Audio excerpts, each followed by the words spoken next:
Well, it's finally arrived. The day is here, the day that Ray Ora suggested it was over a couple of weeks ago. The pace slowed down, but it got there. As today, Barbie will pass Super Mario Brothers as the #1 film at the worldwide box office.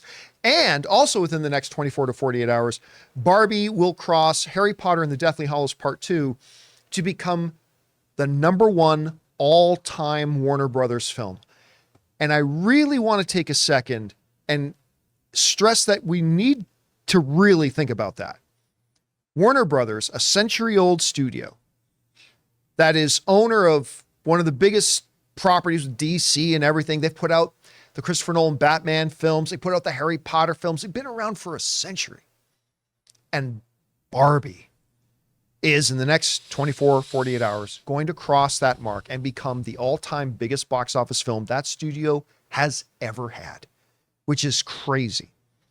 And also crossing Mario Brothers, again, within the next 24, 48 hours, maybe today, maybe tomorrow, but it's crossing it, it's done, to become the #1 box office film of 2023. And now that Dune 2, the only film that I thought had a chance, I didn't think it would, but had a chance of catching Barbie and Mario for the #1 spot, box office spot of the year. That's been moved to 2024. So it's done. Give the crown to Barbie right now. It has managed to keep going and came in at #2 at the box office again. That means in 6 weeks, it spent 4 of them at #1 and 2 of them in the #2 position, barely being beat out. It was only beat out by like $200,000 by Gran Turismo. I almost said Torino again. Torino. Totally different film. Get off my lawn. Totally different film. Guys, we want to take a second to thank a sponsor of today's video, Mint Mobile. Signing your life away to a big wireless provider is kind of like being trapped on a roller coaster from hell. Sure, it looks like fun at first. They probably even threw in a free phone, but now you can't get off. Month after month of insane bills and unexpected thrills, like overages and surprise fees. If that sounds like your current big wireless plan, it's time to get off the ride with Mint Mobile. For a limited time, wireless plans from Mint Mobile are just $15 a month. That's unlimited talk, text, and data for just $15 a month. You guys know before I came to Mint Mobile, I was paying triple what I am paying now on the standard big wireless plan, and I will never go back. All plans come with unlimited talk, text, and high-speed data delivered on the nation's largest 5G network. Use your own phone with any Mint Mobile plan and bring your phone number along with all your existing contacts. To get your new unlimited wireless plan for just $15 a month and get the plan shipped right to your door for free, go to mintmobile.com/Campea. That's mintmobile.com/Campea. Cut your wireless bill to just $15 a month at mintmobile.com/Campea.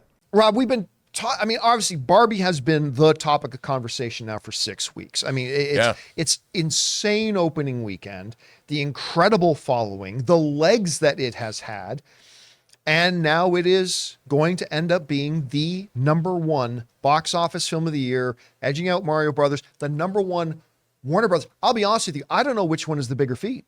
Like, every year there's a #1 box office movie. So in the last 50 years, we've had 50 #1 movies at the box office. How often does a major studio's all-time #1 film switch up? What do you take away from this? Well, on one hand, I love the fact that this was a film that was in development for a long time. Of course, we knew there was going to be an Amy Schumer version of it. And Warner Brothers is a studio that hangs on to projects. You know, they've had projects over the years that sometimes have taken 20 years to reach fruition. And what I love about this movie, John, is you had someone like Margot Robbie, who, let's face it, she's a great actress. Starting out, I loved her in Wolf of Wall Street. She's incredible in I, Tonya. But lately, she's been getting hammered career-wise. She hasn't been in a hit. You know, she threw her weight behind this. She got people like Noah Baumbach and Greta Gerwig to come in and write a script, Greta Gerwig to direct, really got behind it, and this project was sort of willed into existence by a studio. That's a great way to put it. It really was willed into existence. It was willed into existence. You had a studio that let them do this. You had a star that brought in collaborators that figured out a way to do something. If this was just some toy franchise movie, it could have been a disaster. But this, to me, and now at the box office, represents how Hollywood at its best can work. Because you didn't have a lot of oversight with the executives. I'm sure they're like, once this train has left the station, we trust you, whatever. And it showed how a studio, a licensed company, Mattel with Barbie, how crazily a studio tentpole about a toy line that has been around for 50 years, that has good talent behind it, that are allowed to do what they do. To me, this is a win, and it shows the very best of Hollywood and what can actually happen, because this movie actually has something to say. I've seen it twice now, and both times the first time I saw it, I was very surprised at just how much there was to chew on in terms of what it meant, and like, this is interesting. And then the second time I saw it, and I'm like, this is even more clever than I gave it credit for the first time. Yeah. And I saw what they were doing, and I'm like, who would have thought? Like, I never would have thought. And yeah, they benefited from the Oppenheimer Barbie, the social media meme that I'm sure Warner Brothers marketing was like, thank God, but still, I love this. I love the fact that social media had a part in marketing this movie. I like the fact that Margot Robbie, it puts her way back on top of Hollywood, and that Noah Baumbach and Greta Gerwig, who are basically known for indie cinema, are now two of the hottest properties in Hollywood. Yeah, you mentioned the Amy Schumer version, because it's really, there were 3 different iterations of a Barbie movie that they've been trying to get to. It started with the Amy Schumer one, they represent 3 different philosophies. And I think any one of them could have worked, right? Yes. The Amy Schumer one was going to be a complete counterintuitive one about, like, Amy Schumer is not your idea of a Barbie, and looking at it from that perspective, if Amy Schumer was Barbie. And I remember when they first talked about it, I thought, there's an interesting movie to be made there. That then morphed into the Anne Hathaway one, right? Which was going to be more of a straightforward kind of Barbie, but in the real world, right? Kind of thing. It's like, you know what? That would have been thinner, but it also could have been like really entertaining. And I love Anne Hathaway. Oh, and I don't know why Anne Hathaway gets the hate. She's awesome. I'll take Anne Hathaway all day, every day.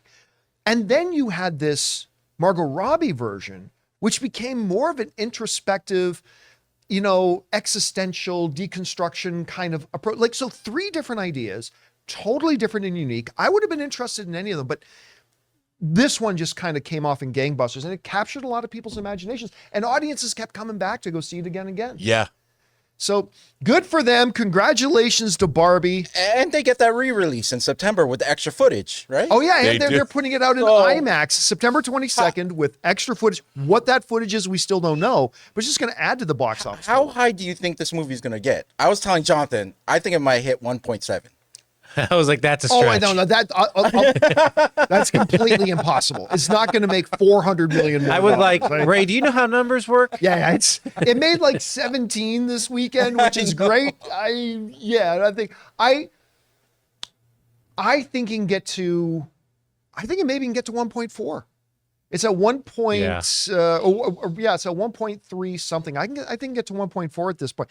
Again, we got Equalizer coming out this week, but not a lot in the next couple of weeks. So it's still going to have a bit of a runway. Yeah. Hey guys, thanks so much for watching this video. Make sure you like the video, leave a comment, and subscribe to our channel. And don't forget, we have a daily podcast called the John Campea Show podcast, available on Apple Podcasts, Spotify, or your favorite podcasting app of choice. Go and subscribe to it today so it'll be there when you need it.